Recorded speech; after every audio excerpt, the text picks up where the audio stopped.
Hi everyone, welcome to part 2. Okay, my opponent has just played bishop e2. And the reason that this is an inaccuracy, as I was just saying, is because now I've got rook e4 with unstoppable pressure on d4 now. And note that his knight is pinned because of rook takes e2 if he ever moves it. And if he plays bishop d3 here to attack my rook, then bishop takes f3 gives me a winning advantage. If bishop takes e4, then bishop takes e4, and I've got two bishops against the rook, which is a winning advantage. Or after bishop takes f3, if g takes f3, rook h4 with a winning attack. So he doesn't have that defensive resource. And rook e1 is how he answered, which frees the movement of this knight. You know, it's no longer pinned because e2 is defended an extra time. So I attacked it an extra time with my queen. And this essentially forces bishop d3. And now playing bishop takes f3 won't work, because after bishop takes e4, there's f3. And, well, it's actually an equal position, but he's going to be the exchange up going into the endgame, so obviously it's no good. I just lose all of the advantage I've built up.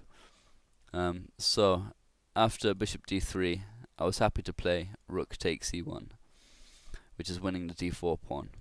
And queen takes e1 is how he continued, which avoids the tactical complications with knight takes e1, which I think would have favoured me anyway. So I traded off queens anyway. Queen takes e1, check, and after knight takes e1, I won the pawn with bishop takes d4.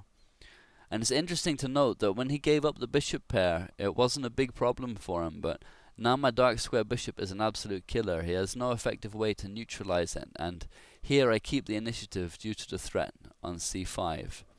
He defended with b4, and I played bishop c3, forking the knight and b pawn. So knight c2 is logical, but now comes bishop d1, again threatening to win b4. So he defended with a3. And I was somewhat hesitant to go into the endgame with opposite colored bishops, which, as I said, is notoriously easy to draw. But in this instance, I calculated that I would have connected passed pawns on the queen side, which I knew would be enough to secure the win as long as I advanced them accurately so that he couldn't blockade. I had to be careful that he couldn't win a pawn back by rerouting his bishop to c8 or d7 and trying to get in at these pawns here.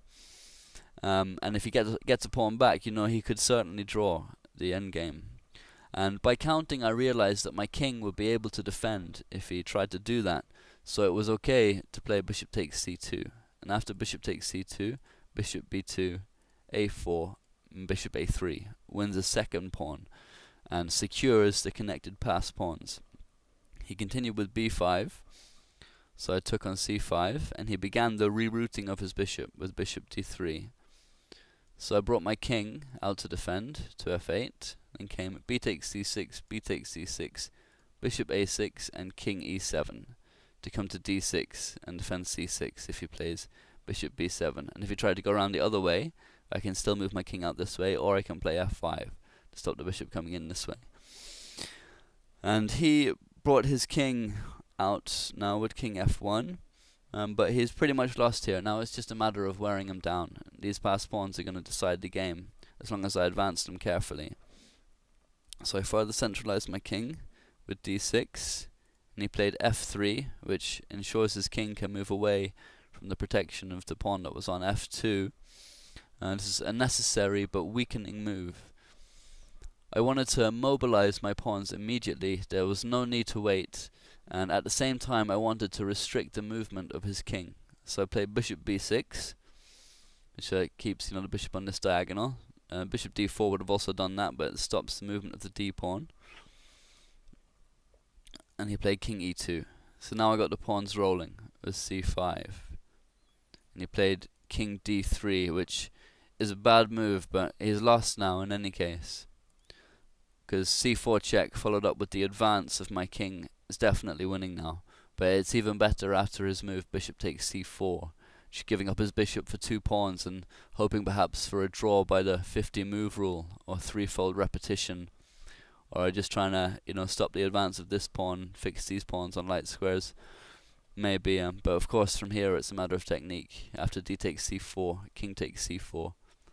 King e5 is how I continued, again centralizing my king and preparing to move in on his remaining pawns here on the king side.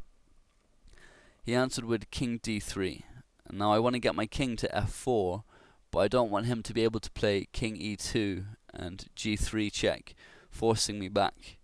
So first I played bishop g1, and after the only reasonable answer, h3, now I played king f4, and here he resigned, seeing presumably that the end was coming. It's zugzwang and a few more moves.